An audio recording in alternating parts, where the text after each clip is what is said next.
November, the 5th of November, the gunpowder treason plot. I know of no reason why the gunpowder treason should ever be forgot. Who knows this poetry? Some of you, very good.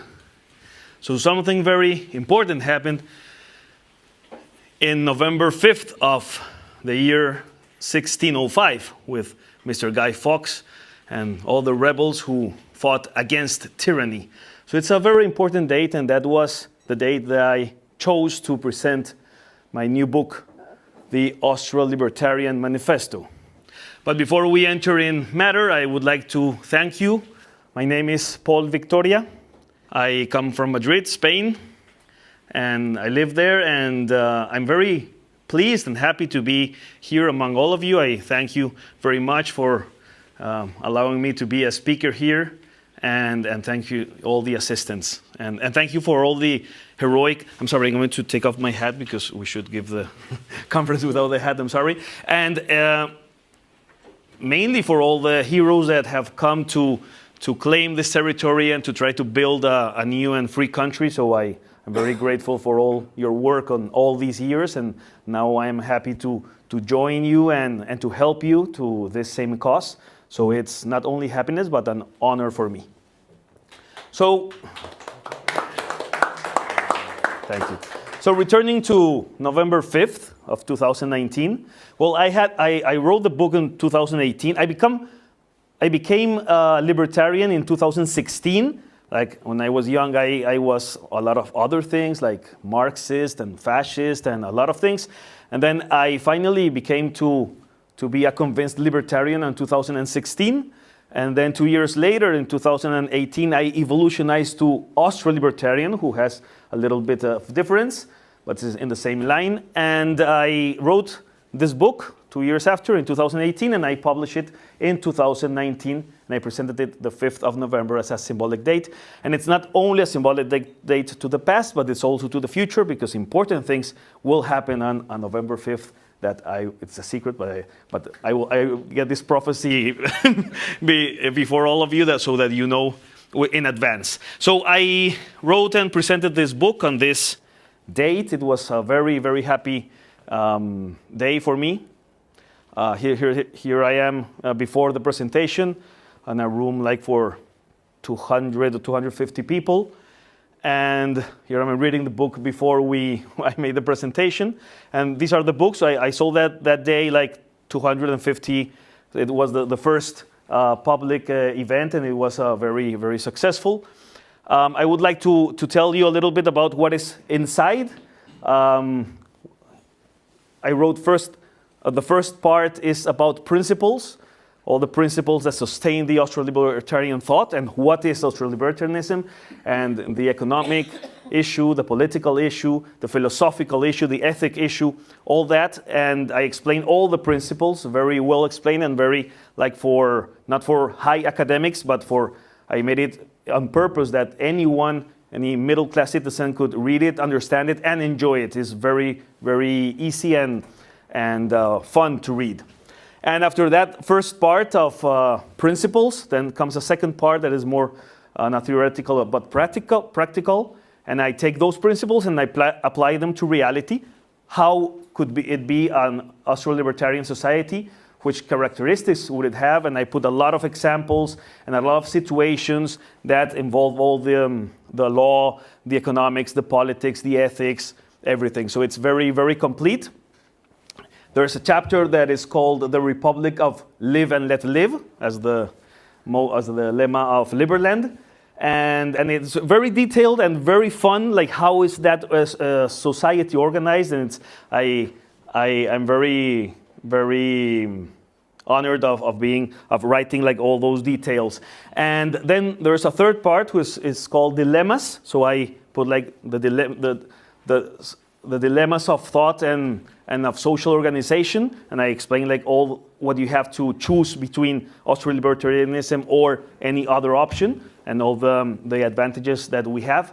And then the last part, the fourth part, is called conclusions, and those chapters of conclusions talk about how. No, it's like a questioning if austro-libertarianism is enough to organize society, if it's perfect or not, and I make that autocriticism, and I put some conclusions that are very interesting. But I prefer that you read the book, okay? So I was not going to bore you a lot with it. I told Vasi that my presentation would be more fun than explaining you like all the contents of the book. You can read it and that's it. And I'm going to continue with the story. It was the day of the presentation. My children are these ones that are in green and white, and they were the ones who made the reception of all the public. So the hundreds of people that came, my children, they were very happy, and they're very passionate, and they're very austro-libertarian. You know, you can't imagine how much. And they gave all the welcome to the people. And then here I was making the presentation in the auditory. I had like an interview, like there was a woman who interviewed me with questions about the book and about the social organization, about my proposal to a 21st century social organization that we should have. And then the public also presented. I had beard, okay, so I was a little bit different in 2019, and people asked questions and I answered them, and we had a debate, and it was a lot of fun. Then we made another interview. My book is I don't remember in English we say prologue and epilogue, maybe prologue and epilogue, yes? Like the beginning and the end of the book. Two very famous libertarians made the prologue and epilogue to my book.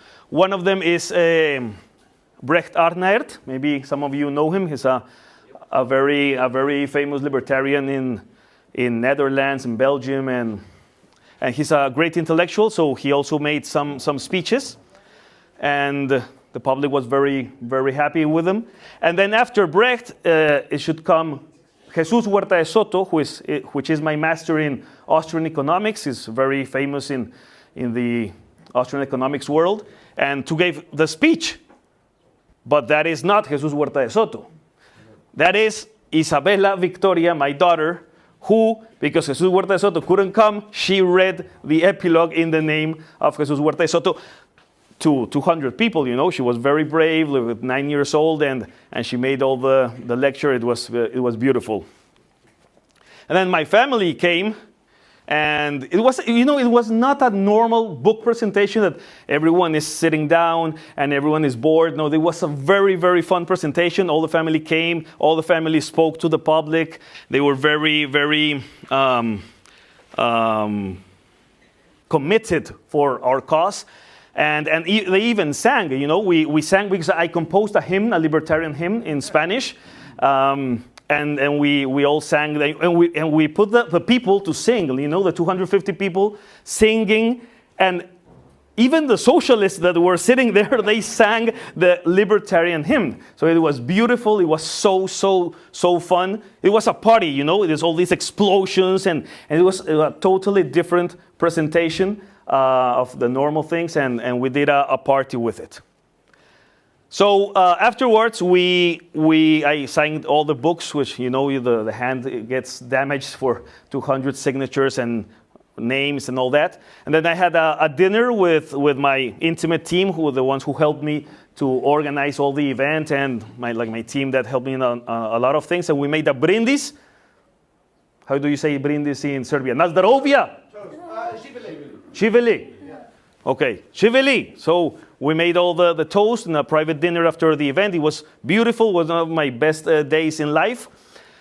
And then from that point, well, the book started to sell in many countries. Like the next years, it was sold like in 25 countries. And I was planning a Spanish political future for myself, and like, of course, for the country. So I wanted to take my austro-libertarian new way of life, because remember, I just had converted. Before I had other ideologies. So I wanted to take it to the politics in Spain and to reform the state and maybe eliminate it someday, but if not, at least shrinken it and make it a lot more little.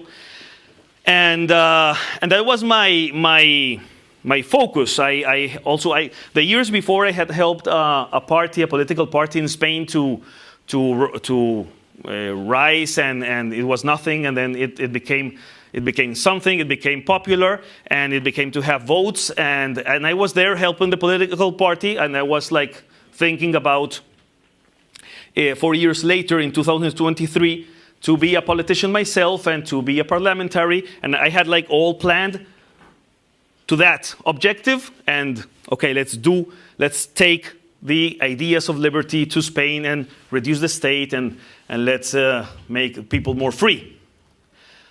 So the book was selling, I was helping the political party, and I was very recognized inside the political party, and something happened. You know what happened in 2020? The COVID religion. The COVID religion arrived, and it destroyed the whole world. It was not a germ, or no, it was the COVID religion who destroyed it all. So I remember those months, those first months of 2020, I was literally amazing. Like, no, amazing is not the word. In Spanish we say flipados en colores, you know, like hallucinating in colors, like how can this be real? I couldn't believe it, you know. Even my wife was intoxicated with the doctrine, and it was like every home in the world was intoxicated in their minds and in their hearts. So I couldn't believe it. I tried to, at the beginning I felt like I was completely alone, and I was alone, like no one would stand up for anything. So I said, okay, I have to do something. I cannot be doing nothing. So I went to speak with the party that I was involved with the high hierarchy, with the middle, with the down, with everyone. Like, are you seeing this? And, you know, it was not a libertarian party. Okay, in Spanish there are no libertarian parties, of course, but it was a party that we had hope that someday it could become libertarian, because it was a little bit different from others, and we could be there. There were a lot of people like me trying to take the ideas of freedom to politics. So we had the hope that the party could become someday libertarian, and that we could do the fight for the cause. But I saw that they were blind, completely blind. And it was a party in Spain that all their speech in the years before were about anti-New World Order, anti-tyranny, what is doing George Soros with humanity. You know, it was a party that had conscience. Something is happening, we have to do something. But then I was telling them, okay, but this COVID religion is the worst part of all of that. So you're criticizing like these things, but not like the biggest one. Like, why are you so blind? Don't you see that this is part of the New World Order, of the enslavery of society? And no, everyone was blind. And all the commandments of this religion were word of God. Thou shalt have no other gods before me, but me the V. I won't say the word, because then maybe in the YouTube channels we will be cut. So we have to be prudent. Thou shalt not be less than 2 meters away from somebody. What? Thou shalt not go and see your grandmother or kiss somebody. Thou shalt wear a mask in your face 24 hours a day. Like, what the hell is happening in the minds of people? I can say with a lot of honor that never, not one day of my life have worn that fucking mask. Never, nor my children, ever. So we were like pariahs of society. We're completely discriminated. We had so many problems, but I told my family, this is a red line. We cannot admit this. Or hugging with a friend, and the police came. I could not hug a friend to say goodbye, you know. No, you have to be... Wait. I want to hug him. He wants to hug me. It's our decision, free decision. No, you cannot. It was all crazy. So I said, I cannot stand still. I have to do something. So with the party, no, they were blind. The ones that more or less understood me, they, everything silenced. There was no courage. So I decided to bring courage, and I decided, and even libertarians, you know, half of my friends libertarians were in all this fake, in all the stealing of the most basic liberties. Half of libertarians, at least of Spain, I don't know what happened in the world, but in Spain, half of libertarians. Okay, so I said I am going to violate the laws. And I can say it here publicly because I did it in 2020, so it's not that I can say it very freely. And I violated every law, but you know, like on purpose. It's not that it was like a commitment for me. I was so angry in 2020 that I made the commitment to violate every law that these socialists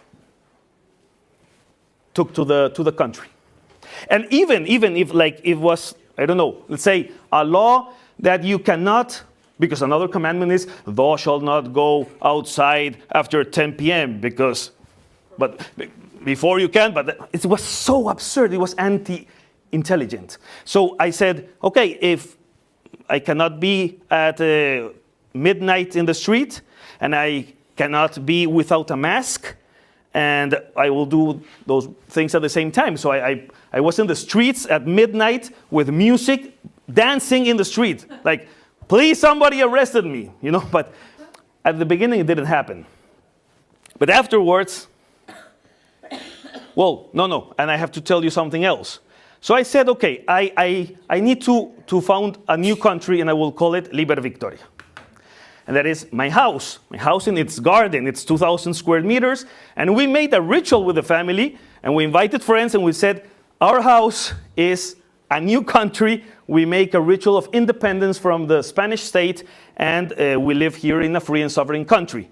Well, my children, you can't imagine, they were so happy. They were jumping and singing, and it was like the best thing for them. And we said, here we have our own rules. And we had, you know, a country needs a legislation. We had the legislation, our own laws. It needs a government. We organized it. It needs a currency. I produced a currency. It was called Pol coin. Flag, the libertarian flag, the hymn. I had composed the hymn for the year after, before. So we had everything to be a country. So I said, okay, we now live in a free country. And, you know, today, my children have been raised like that. Like my children's friends, when they come home, they feel they enter in a different country, and it's a conversation. You know, they feel that they are passing from one country to another. And when I go out from home and I take the children to school, we say, okay, bye, Liber Victoria, we're entering Spain, and we cross the frontier, and all my children are very, they have it interiorized that they are sovereign. Okay, so first thing I made that, this was 2020, when I said, okay, even if the intelligent people that I know, my friends, or of this political party, they don't see this, and they are not willing to defend freedom, then there is no political way in Spain, so I have to find another way. So I founded Liber Victoria. It was a very little country, only 2,000 square meters. But then I said, well, let's build a parallel society. We called it LSP, La Sociedad Paralela. So because all of my actions, the continuing violations of laws that I was doing, and publicly, because I filmed it to YouTube, like everyone knew that I was in total war against the state. And so people began to come around, many people, okay, let's do something. So I said, okay, let's place another country, but bigger than Liber Victoria. So we organized, and we tried to see how we could do it. But some months later, in 2020, in November 5, so that's exactly 1 year. You know, 1 year ago, I was presenting my book about freedom, and 1 year afterwards, I was being arrested. So I went to jail, a brief jail, in Spain, in the, how do you say, sótano, basements. And I remember when I had to make the call, because you have one call, you have only right to one call. So who do I call? So I called my wife, the mother of my children, and I said, I was nervous because she would be very, very angry, you know. But surprisingly, when I called her, I said, okay, I'm in jail. Surprisingly, she was not so angry and not so surprised either. I told you you were going to end there. My children in the country, they were so happy. They were jumping, let's go with Papa to jail, come on. But the mother didn't let them, but they would have gone to jail, and they were so, you know, when they knew that I was coming to Liberland, they wanted to come, and they knew that Croatian police could arrest them. Yes, we're going to be arrested, yes! And they're very, very combative and strong, and they're wonderful, special children. And, finally, yeah, the lawyers took me out, etc. But that didn't stop me, and I kept violating the laws all the time, and publicly, very, very publicly, and filmed and all that. But then when the police came, and when they knew it was me, they didn't arrest me anymore, because I had explained them when I was in jail that there was nothing they could do that would make me put that shit in my face or inject poison in my veins or everything. That's all this let's omit descriptions of these people. So I continued. Let's see. In the parallel society, La Sociedad Paralela, to build like a new country, but it was inside Spain, so it was very difficult because you had like to, you know, it's like secession, you know, it's like it's a very hard crime. And what do you do? Like put out an army and fight against the Spanish army? It was very, very difficult. But we tried. I had in my community like 350 people. Like thousands of people listened to me and followed me. But like in the community that they were like apparently willing to do something, we were 350 people. We looked for terrains to buy to put money between all of us, buy a big terrain and build a country. I had in that team experts in alternative energies, experts in water, experts in food, natural food, experts in alternative medicines, very, very high quality people and normal people too. And we were building all this like the second semester of 2020, the first and the second of 21, and the first and almost the second of 2022. So what happened? At the end of 2022, I had a metanoia, but I'm not going to speak about it, but it was like an event that struck me and cut my life in two halves. So I abandoned everything, even not only the political way that I was building, but my businesses. I abandoned everything, and I went like into a desert for almost 1 year. And then until the end of 2023, that is almost yesterday, because we are in April. Today is 12th, right? 12th of April of 2024. So some months ago, I finished that desert period of my life, and I decided to go again public and start again some initiatives and things. So I returned to the public life some months ago. And okay, and what happens with the Austro-Libertarian Manifesto? In those years, well, it had been sold in 25 countries, and what I imagined was that just there were people, young people in the bus reading the book, and sometimes they send me pictures, hey, I have your book, or comments on the book and all that. But suddenly, I received the surprise in January so 3 months ago, in January of 2024, that Milei was promoting my book. Here it is, the Manifesto austro-libertario. He was reading in the plane the Manifesto austro-libertario. He arrived to the photo of Davos with the Austro-Libertarian Manifesto, and the 3 days that he was there, he all the time carried the book, and he was like showing it. You can find on the internet hundreds of pictures of him, like in every different scenario with the book, And I didn't know. It was a surprise for me. Like the news came out, and all libertarians in Spain were telling me, "Hey, Paul, have you seen your book? It's being famous." Da, da, da. And I said, it's very important because Foro de Davos, the World Economic Forum, is like the house of evil. You know, it's like Satan placed on earth. And my book was there, like against Satan. You know, it was so important. So it was beautiful. I was the first one that was surprised. And after that, well, it happened that, you know, before this day, I was like beginning to build things, like reactivating again from that desert that I told you in my life. And I was saying, okay, now which way do I travel? What do I do? I was like questioning myself. I was building some things, but very cautious because I was not sure. But then like the signal came and wow, I didn't expect it. So now the book is again selling a lot. And but then the TVs called me again because I had been out of public life a lot of time. And they called me again, and then now all the time I have interviews in television, in radio, but this is since January. So this is the last 3-4 months that I returned to public life, and now I am like, okay, not looking for my destiny because I know it very well, but like for the ways to that destiny.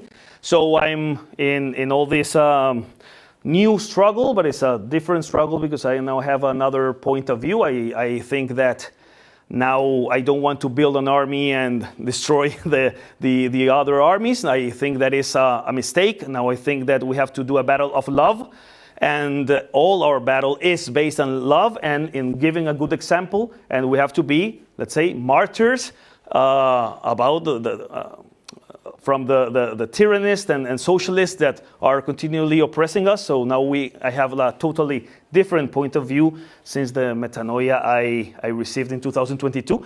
And well, here I am. I am very happy to be with you. This is all my little speech, my conference to you that now you can count with my efforts, my mind, my heart, and all my energy to build a new and free and fair world. Thank you.